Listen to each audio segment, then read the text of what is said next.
Many thanks for staying tuned. It's still the conversation here on Lagos Television.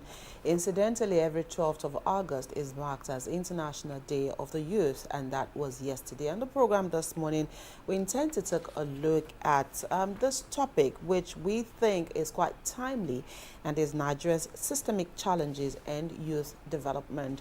Research statistics show that the youth make up to 60 or even a little over 60% of Nigeria's population. But are we harnessing those numbers in the positive way? And what are some of the systemic challenges that we can identify facing the Nigerian youth, especially in beating their growth, their development, and them harnessing their full potential? We have our guest in the house today. Of course, when you see him, he carries his brand around. He wears it like a badge. And of course, he's here on the program with us this morning. Join us as a welcome Fola Daniel. He's a youth advocate, an author, and a motivational speaker. Thank you, Fola, for being on the program this morning. So when we say systemic, a lot of people will think, oh, are you guys sure you didn't make a mistake? Should it be systemic or should it be systematic? And so some will say, oh, what do you mean by systemic challenges? Can we identify some of the systemic challenges that now narrow it down to Nigerian youths that we know are limiting the potential of our young people? Thank you, and I'm really very grateful that you have asked me to come again. And I also like the topic, first of all, the word systemic challenges, because I have an article that I wrote a while back titled Systemic Disenfranchisement of the Nigerian Populace. And what I did was to take a memory down the lane to see our elections way back from 1999 up until the 2020 elections, to see the patterns of voting and all of that. And a few quick things I could deduce was that, first of all, we've never achieved 50% voter registration, and actual voting has never been up to 30% of our population. But let's come back to systemic challenges. There's nothing wrong with the word systemic challenges, and systemic challenges can actually be systematic. So what we simply mean, for those who are listening, is when we say systemic challenges, we're talking about the issues in the system inhibiting the growth of the people. And an easy way to illustrate it would be to say that you put three of us on the track, and after putting three of us on the track, you put a hurdle in front of me, he has a hurdle in front of him. So we have to jump over the hurdles to get to the finish line, but there's no hurdle in front of you, and we have the same finish line. So when we have the same finish line with hurdles in front of us and none in front of you, that's part of the systemic challenges we're talking about, because from the start, there's no equity. There's no level playing ground. So depending on where and to which family you're born in Nigeria, you have some advantages. So when we talk about systemic challenges, we're saying that the system is already against certain people, and the system is for certain people. If you're born with certain surnames, you're guaranteed to succeed in this country. But if you're not born with those surnames, you're guaranteed to struggle at some point. And if you're not careful, you're going to struggle for the rest of your life. So systemic challenges would include, take for example, how easy is it to access education? How easy is it to get a job? How easy is it to do certain things that you want to do in life? I'll give you one typical example from my own experience. I did JAM at one sitting and I scored 205. This was 20-something years ago. Now, at that time, I was told I couldn't study law with that score. At 205? First attempt and only attempt ever. Then I got into school only to realize that there were other people studying law who didn't score 205. And they were admitted. And they were admitted. But you didn't have their names. Even if I did, what was I going to do about it? So when we say systemic challenges, how do you tell me that I can't study law because of a particular score? Then I get into school, I found out people studying law with less score. So the systemic challenges we're talking about, we're saying that if you have a particular grade, it should be the standard across board. Take a look at what JAM is today across Nigeria. In the southwest, it's a lot tougher to get into the universities. Sure. In the northern part of Nigeria, it's a lot easier to get into university. So somebody will score 260 and not make medicine. Whereas with a much lower, the person will be studying medicine. Right. I worked in an organization some years back when I served this country, and I don't want to mention names, but I realized that in that organization and for people in that region, you did not need to have good grades to get into the system. All you needed was technically a certificate of attendance in school. Wow. So I was in the HR department and I saw grades, you know what we call pepper field, meaning that it was F9 parallel. It's just proof that this person went to school, even though did not come out with anything. Right. And that's all the person needed to get a job. And the person got jobs. Compared to others? Compared to others down south, where you would have to struggle. your A1 is not enough. In addition to your A1, you must know people. Right. So those are systemic challenges. Now, in the bid to try and push some people up, we have dropped the bar so low. And for dropping the bar so low, we have ridiculed excellence. Right. In some parts of the country. It's one of the systemic challenges. The other is that there's no credit system for young people in this country. You have to have worked with someone, you need to have years of experience, you need to have a track record of income and all of that. Nobody says, okay, we can trace your, like the Yorubas will say, Abereto Lokondini, meaning that we know where to trace this one to and all of that. We know your roots. Yes. Abroad, all they have is a credit society. Whatever it is, you can get something because you've been in the system. Right. And you can get seed fund for ideas. You can get investors. You can get venture capitalists to look into what you're doing and say, we're going to put money into it. Right here, it's almost impossible. And some who are getting the opportunities are also still giving us a bad name. Right. Okay, Fola, when you look at this struggle and the systemic challenges, how has it impacted our youth, their development, and the fact that some of them engage themselves in all forms of vices as we speak? So we can as well say that the country, ab initio, had failed its people. So when you see them engaging themselves in Yahoo Yahoo or any other form of social vices, then you cannot blame them but the system. Well, first of all, I would not exonerate anybody who is into fraud on the basis of the system, because they are not the only ones in the system. There are some of us who have it worse compared to whatever it is that they are dealing with, and we're not into fraud. So that's not excusable. Okay. However, talking about the challenges, I think that systemic failure is what has led to the rise of Japa. Yeah. Systemic failure is what has led to the commercialization of marriages, where marriage is an escape route from poverty for some people. So it's not that I'm ready to marry. It's not that I'm in love with this person. It's just that when I marry, he's going to be my burden bearer. And I don't have to worry about baby bearing the burdens alone. Now, systemic challenges have also led to people being more focused on money rather than offering value. So we would focus, or we will go with anybody who puts money on the table instead of going with somebody who has integrity.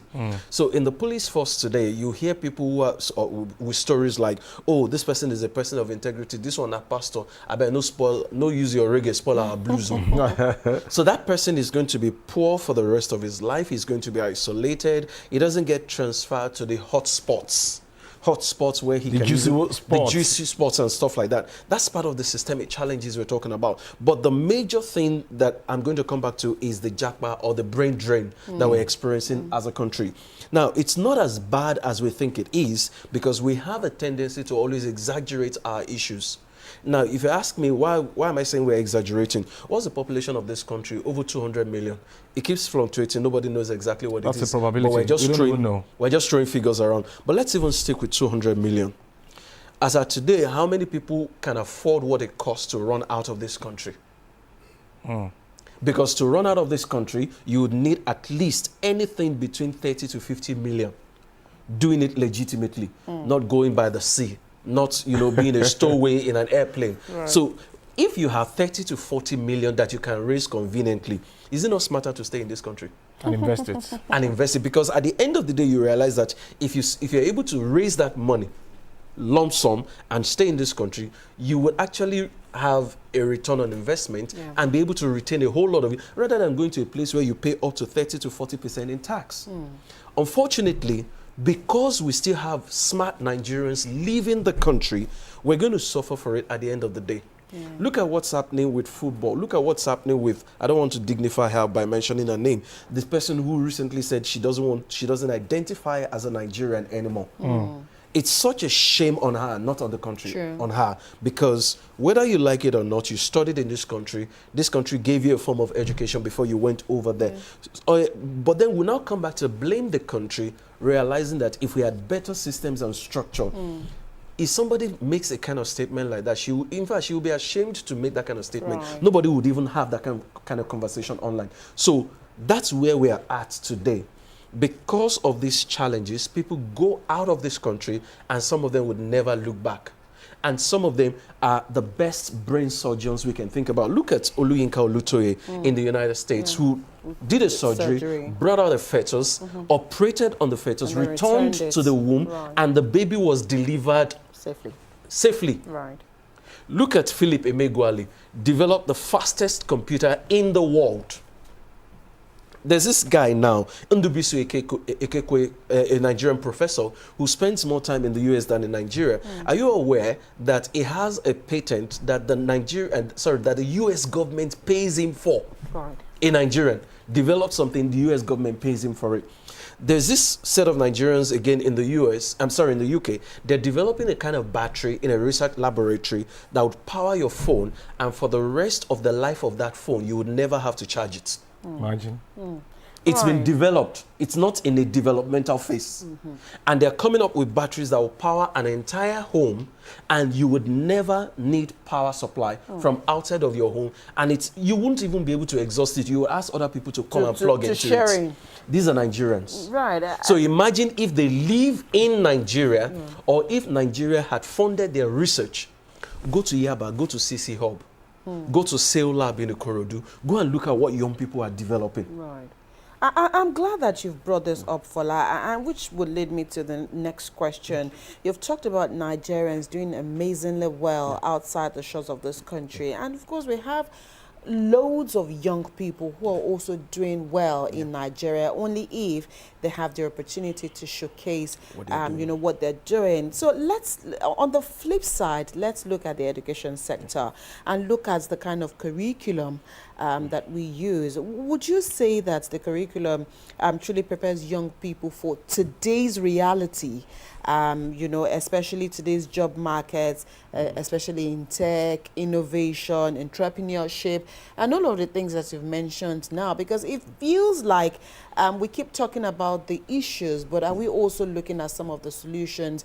Are we still in denial from what we used to do as to what really is obtainable at the moment? Unfortunately, the answer is no. Capital no. And it didn't just start today. Right. More than 20 years ago, when I was in school, there was nothing in school that prepared me for what I'm doing today. Sure. Or the things that I'm into today. And unfortunately, it still remains so. It's the same. Mention one school that offers artificial intelligence as a course.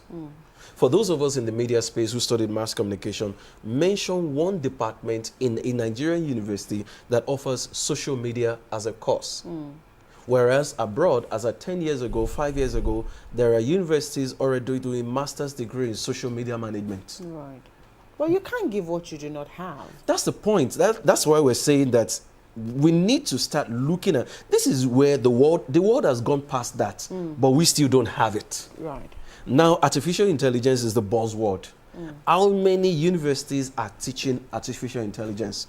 But you also cannot blame them, because where it's going to start from is who's going to teach that person. Now, when you also talk beyond who is going to teach them, we have people who can teach them actually. But the question is, who is in charge of our educational curriculum at the top? What are they thinking about? I wish somebody like maybe Bosun Tijani would collaborate with the Ministry of Education and tell them, look, we need to start teaching social media. We need to start teaching artificial intelligence. We need to start teaching UI, UX designs. We need to start teaching WordPress is even completely outdated, but we still need to teach it in our schools. Who is teaching all of that? Which curriculum has it? except you get out of schools and go to special training centers to learn how to code, to learn social media, to learn all of that. These are things that are full-fledged departments and faculties in some foreign universities. Right, right. Okay, So, Fola, from your narration just now, excuse me, it does show that our youth are lagging behind. Absolutely. Compared to their counterparts in developed climes. And this will bring me to the question of leadership.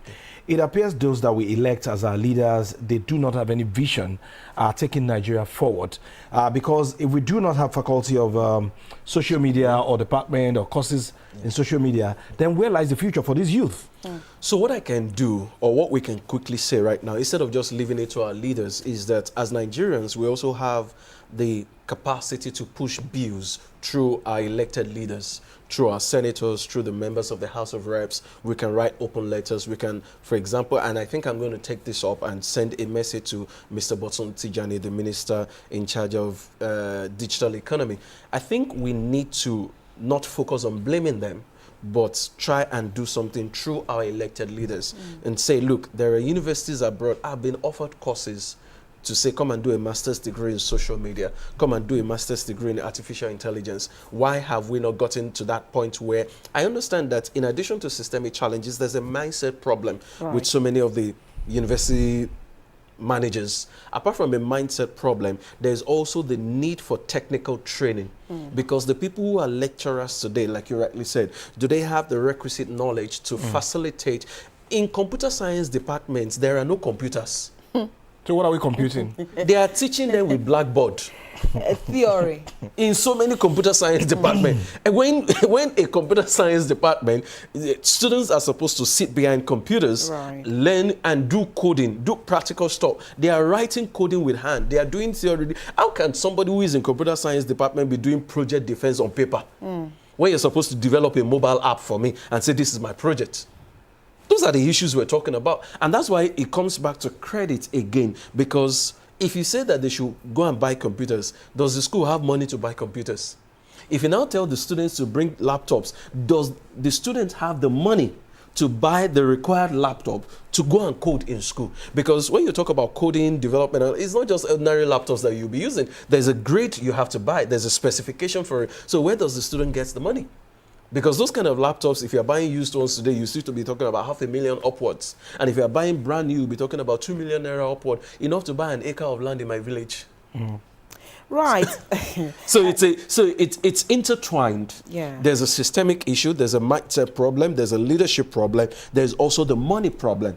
However, one place where we can start from, like you asked, is let's send messages to our elected representatives. We need to have this. The NUC needs to be petitioned. The Ministry of Education needs to be petitioned. Just in case you're not thinking in this direction, we need to have social media as a department. We need to have artificial intelligence, maybe as a department or something, or as a course in several universities. But Fola, these are people that are widely traveled, and even some of their children are over there, and they see the quality of facilities that they enjoy. So the question why is, can't they replicate the same thing here? Do they travel for research purposes or for fun? Right, or for pleasure.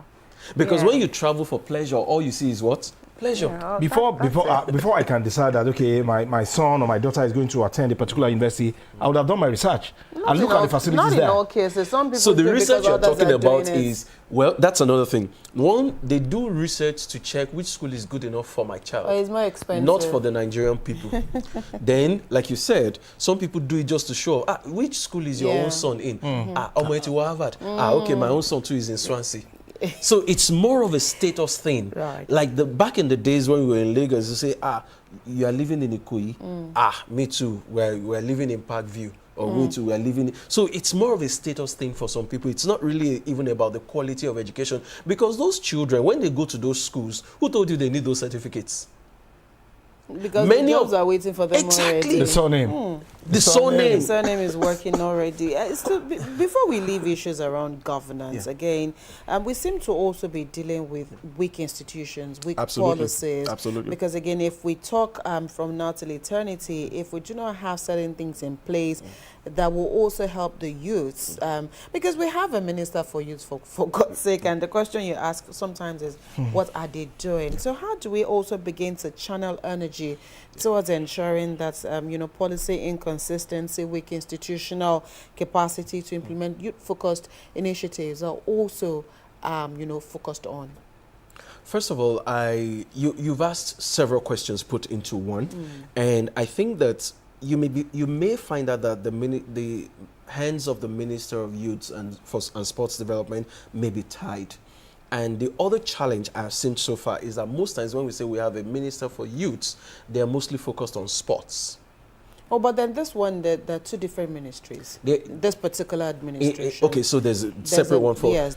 So most times what they try to do, from what I've seen, is let's just do some empowerment here and there and stuff like that. And when they say empowerment, what we're basically doing is handouts. Not really capacity building. When you do handouts, people will take the money, like the Empower scheme. Where has it led us to today? Right. You give people sewing machines, you give people laptops, you give people stuff that would only take them for a couple of months, at most 1 year. Yeah. After that, what happens? But when you do capacity building, meaning internal development, at the end of the day, with little support, they're able to do more. Because they have the skill. Because they have the skill. So we need to focus more on capacity building and not just internal development. Train somebody to develop a website. For the rest of his life in this generation, the person will continue to eat. Yeah, so train somebody to do social media. Right. For the rest of his life, the person will be able to eat. Right. Train somebody to talk or to speak better. For the rest of his life, the person will have food to eat. So we're doing more of capacity building for things that have transitional phases. Right. And not skills for things that would never fade out. Yeah, I like how you said it earlier that, this is not just for government alone. This is something that has to do with everybody. So how will the private sector also come, play a pivotal role here? Because oftentimes we always say government, but I always say we all are government. And so we must also ensure that in our own little spaces, we also do something. And like we say, young people are out there. A whole lot of them are out there. So how do we all ensure that it is not just left at the doorsteps of either the federal, the state, or the local government? Everybody is involved here. So one of the things we can do, in maybe for private sector, individuals, is to, as I said again, capacity building. Because private sector is also... I'm sorry, Fola. Again, yes, capacity building, but these young people themselves, how do we begin to get into their minds to know what exactly they want? Because sometimes you assume that this is what they want, you take it to them, and they don't want it. And they don't actually want it, or they don't even tell you what they want. And like our piece this morning did say that they want fast life. They don't want anything that will take them months or years to recoup. They want now. I mean, like they say now. So how do we begin to get into their mindset? Now, two things, and I like the fact that you mentioned mindset. Right. A systemic problem is actually built on mindset. So if the wrong mindset has been pushed to the people, we're going to have a systemic problem. So what we need to do is, first of all, go back to secondary schools where they're still young, the brains are still fresh, the minds are not fully formed to the point of focusing only on money. They don't have bills to pay. They are not teenagers responsible for feeding their families or teenagers responsible for raising their siblings. At that point in time, when we start talking to them and getting them to focus on the right things, we can make a lot of changes. Because sometimes, let's be fair to some of these people, they are young people they are adults in young people's bodies.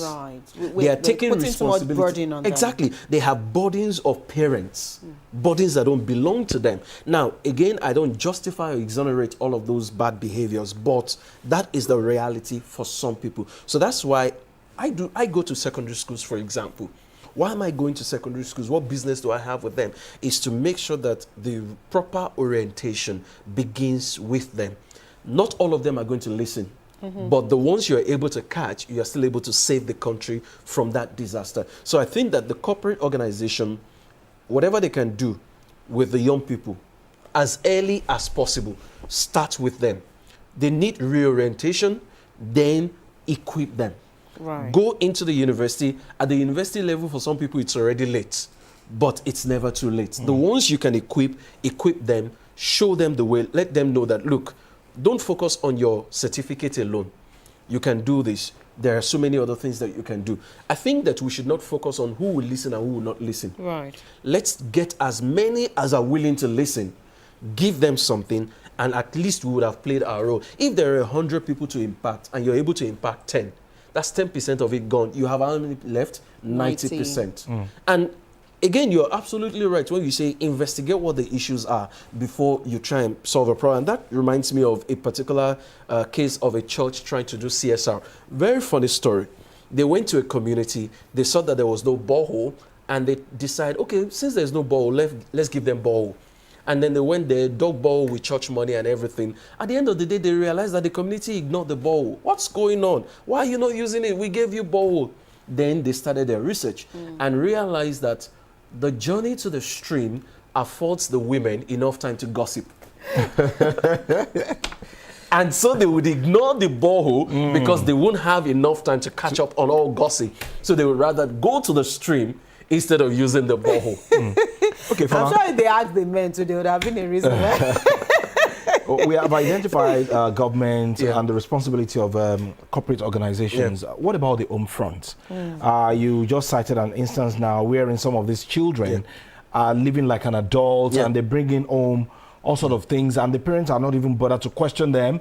How could you afford an iPhone, the vehicles that you're riding? Rather, they pat them on the back that they should go out there and bring more. So how do we reorientate parents as well, not to put these children under unnecessary pressure? One of the things that we, unfortunately, first of all, it's sad that we even have to talk about orientating parents. And when I say it's sad, it's expected that a parent is mature enough to lead children. It's expected that a parent, did your parent ever sit you down to tell you, I must not see this thing in your hand? No. You know the kind of parents you have. You know that there are things you cannot bring Home. I saw a video online recently and then it resurfaced where a teenager brought home a Mercedes-Benz, an SUV for that matter. And the father said, you dare not enter my house. But other people on the streets were praising the boy. Really? So you know that there is a koigba, meaning that this person was trained but chose his own path. Right. And there are those who are encouraging. I've also heard and seen cases where the person is saying, don't you know where your mates are succeeding? Or some parents enrolling children in Yahoo schools. Right. That's a disaster, and unfortunately, I don't even know where to start with that. But what we have to get to at that level is government introducing punitive measures. And one of the ways to solve that is the electronic payment systems that we already have in the country. Now, one of the things we don't like is being monitored. But we're going to get to that level where the government obviously sees your cash flow, sees the pattern. Data analytics will be introduced into banking. When data analytics and artificial intelligence meet banking, it will be more difficult for you to steal. Because the moment there is a wrong pattern in your inflow, they flag it and they investigate you.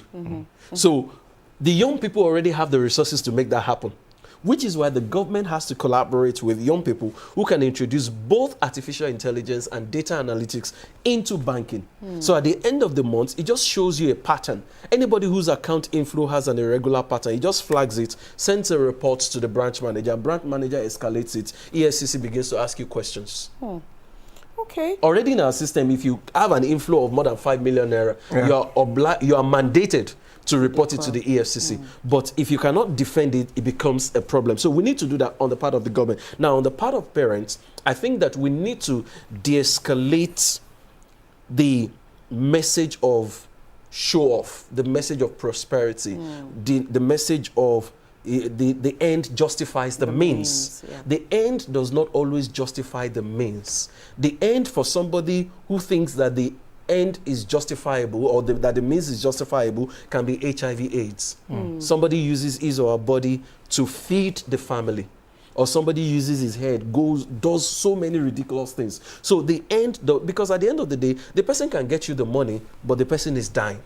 So we should not tell people that the end justifies the means. And finally, I've never excused the media, even though it's my own forte too, that the media is also to blame. A number of times, we should never, I think we should come to a point in time when Music videos where people are throwing words of cash should be banned. Music videos where people flaunt money that we know they don't have. Yeah. And that's what young people are listening to. That's what they are watching all the time. So if you're flashing that, flashy lifestyle on television all the time, and that's the song that appeals to young people, what do you think they will aspire to? Because what you see is what you want to become. Right. So the media is just as culpable as the irresponsible parents out there. Absolutely. Okay. As part of solutions to this challenge this morning, how do we begin to also go back to issues around role model, volunteerism, civic engagement? How do we also get our youth to understand that these things are also very important, and they are things that can also help them be set on the right path? I'll start from the media again. Let's project more genuinely successful people. Right. People who are doing well, people who have integrity. And when I say genuinely successful people, we must come to a point where we detach success from money. Because it's not every successful person that has money. True. There are successful people who don't have money. But we have defined success as the volume of cash you've been able to stack up. Or the kind of vehicle that you ride. Or the kind of vehicle you ride. It's not what drives you, it's what you drive that we're focusing on. So if we say that, look at this person is doing well in his or her field, money is not the issue. If a society celebrates success because of hard work, then the younger generation will see the need to succeed as well as that person. So let's project the right models. The models we are projecting are the people that simply have a funny hairstyle, have some cash to throw around, can bribe their way through, do whatever it is and get away with it. So let's stop projecting such people as successful. Let's project the other people who are more... when we were growing up, who are the people that we saw as successful people? You will hear stories about Lateef Jakande. You will hear stories about Obafemi Awolowo. All of us wanted to read about him. You will hear stories about Wole Soyinka. You will hear stories about Gani Fawemi. There are more people like that in this generation. Who is talking about them? Nobody. Right. Who is showcasing them? Are you going to say that? How many times do you hear about Chimamanda Adichie on our television screens today? How many times do you hear people talking about Ngozi Okonjo-Iweala, who is the DG of the World Trade Organization and is a Nigerian? Who's talking about them? Who's talking about Femi Akinwumi Adesina, the outgoing president of African Development Bank? A Nigerian is the sitting president of African Development Bank. How many times do we hear about him on television? Right. A Nigerian was appointed National Security Advisor to President Trump, Wale Adeyemo, but called Wale in the United States. Who is talking about him? Right. Okay, let's talk about our value system now, which are some of the things that this youth, they also look up to. And a case at hand is what happened recently in our airports, that of Kwamwon and, excuse me, of Comfort. And, waking up this morning, going through the dailies, I just saw that Kwamwon had been appointed as a security ambassador at the airport, or aviation, whatever you want to call it. Do you think one small boy or girl watching the attitude of Kwamwon or that of Comfort will not be pushed to engage in such kind of thing later on in the future? Because these people have not been punished, according to me. So it comes back to what we've just said. First of all, which society gave them the power? It's this same society. We celebrated them so much more above, as a system, we celebrated them so much more than other people. And take, for example, as an author, I've written quite a number of books, at least 30 books, with more in the works. But I'm not as celebrated as somebody who sings a particular song repeatedly, a song that you already know. You have heard it repeatedly. The person sings it over and over and over again, but that person will come to a performance, sing for like 5 minutes. He's not even singing it, he's miming it, because the DJ is playing it, and you pay that person 10 million naira. But to invite somebody like me to speak, you would not pay me 10% of 10 million naira. So that system needs to be quashed. And until we do that, we're going to continue to have that kind of system where people become stupendously wealthy as a result of singing a song that everybody already knows. And I don't have anything against anybody singing, but there are other areas that you can equally reward or even give more reward to. Take, for example, if as a speaker, I come to your meetings and I say the same thing over and over again, would you want to listen to me? Not at all. But somebody sings the same song over and over again, yet you listen to it all the time. And some of those songs that we're saying, in those days, you know, when you become a bit more religious, they tell you, you don't sing secular songs. But guess what? Those secular songs that we're telling people not to sing have become like worship songs today. Ẹni rí nǹkan rí tó fẹ́ kú pẹ̀lú ẹ̀ o, ọwọ́ ẹni tó ti sọnù ńkọ́. Yeah, but then that's moral. What kind of song are we singing today? If you put it side by side. Go and listen to songs that were released more than 40 years ago, 30 years ago. They're still relevant. But the songs that were sung just last year. So those are the issues. Right.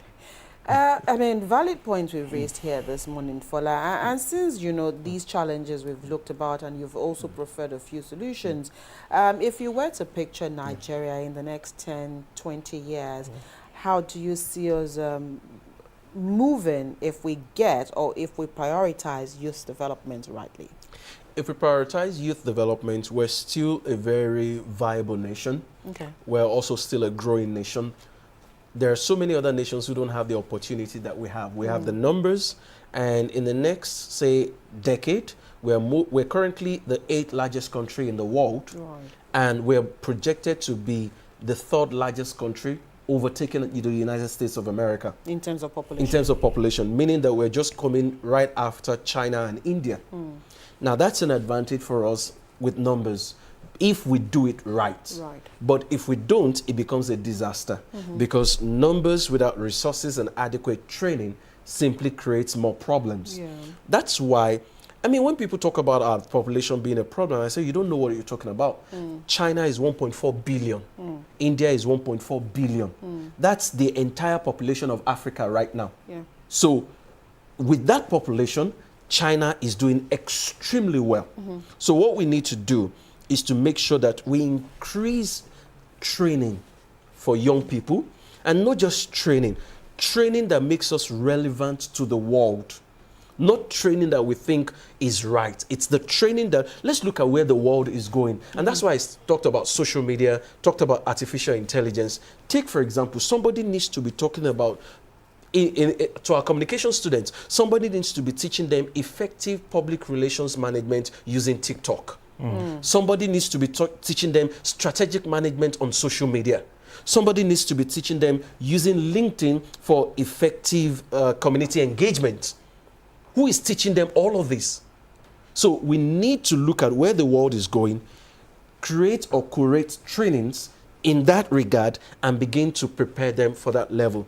And trust me, the way we're doing farming with the younger generation is no longer farming by just going physically to use your tools, your hoe, and all of that. We're beginning to do more, not just mechanized farming, but we're farming with drones. Technology. People are spraying fertilizers using drones these days. So let's equip and empower them. And I rest assured that our GDP today is not just going to double, it should triple.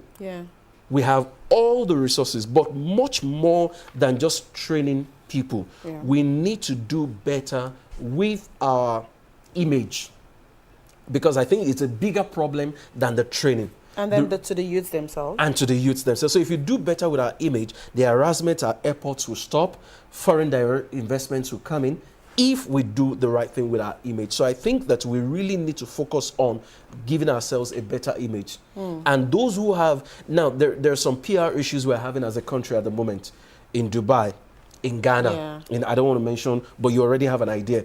Now, that's giving us a bad image as well.